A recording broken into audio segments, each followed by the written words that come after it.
কবরে মুমিনদেরকে 4টা প্রশ্ন করা হবে, কাফিরদেরকে 3টা প্রশ্ন। চিৎকার করে বলেন মুমিনের প্রশ্ন কয়টা?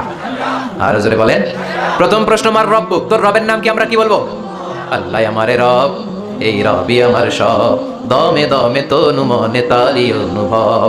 আল্লাহ আমারে রব, এই রবি আমার সব। পড়েন আমিন।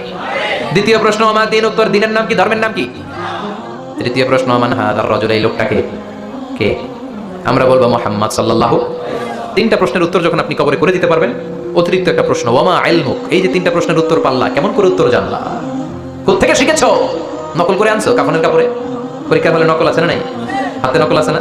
পায়ে নকল, মোজার ভিতরে নকল আছে না নাই? মোবাইলে নকল আছে না নাই? নকল থেকে আল্লাহ তুমি বাঁচাও। আর আসতে কেন আমি? কিভাবে জানলা? কেমন করে 3টা প্রশ্নের উত্তর শিখলা? What is the source of your knowledge?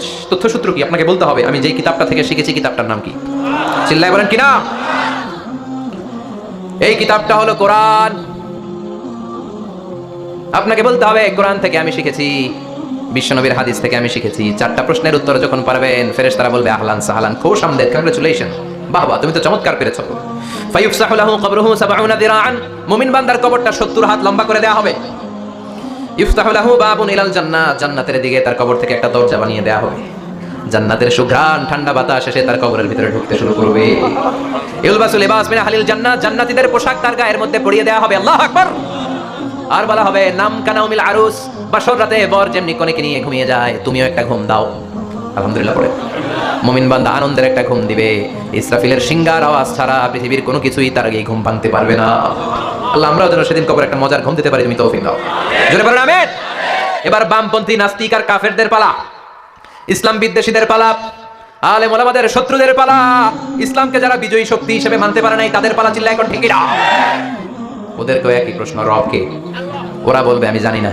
আমাদের উত্তর আল্লাহ। ওরা বলবে আমি কিচ্ছু জানি না, আমি সব ভুলে গেছি, আমার মাফ করে দেন, আমি কিছুই জানি না। তবে আমি ইসলাম বিরোধীদের সাথে চলতাম, যারা ইসলাম রে বাস দিত আমি তাদের সাথে স্লোগান দিতাম। এরকম টাকাই আছে না নাই? দ্বিতীয় প্রশ্ন, আমার দিন, তোমার ধর্মের নাম কি? কয় আমার ধর্ম নাই, আমার ধর্ম কর্ম নাই। আমি খালি দুনিয়া কেমনা চলে লো, দুনিয়া তোমারই হ্যায়। আমি খালি দুম্মা চলে দুম, আছে না নাই? আমি শুধু মৌজ মাস্তিতে ব্যস্ত ছিলাম, আমার দুনিয়া নাই, দিন নাই, আখেরাত নাই। রবকে আমি জানি না, ধর্মকে জানি না। ইসলাম বিরোধী রাজনীতি আমি করতাম, মাও সেতুংয়ের রাজনীতি, কার্ল মার্কসের রাজনীতি, বুশের রাজনীতি, ডোনাল্ড ট্রাম্পের রাজনীতি, বামপন্থীদের রাজনীতি। চিল্লাই কর ঠিক কিনা? কোনো ধর্ম নাই। এই লোকটাকে চিনো কিনা বলো? বিশ্বনবীর চেহারা দেখিয়ে বলা হবে এই লোকটাকে, কয় জানি না। এরে আমি মানতাম না, এরে আমি গালি দিতাম।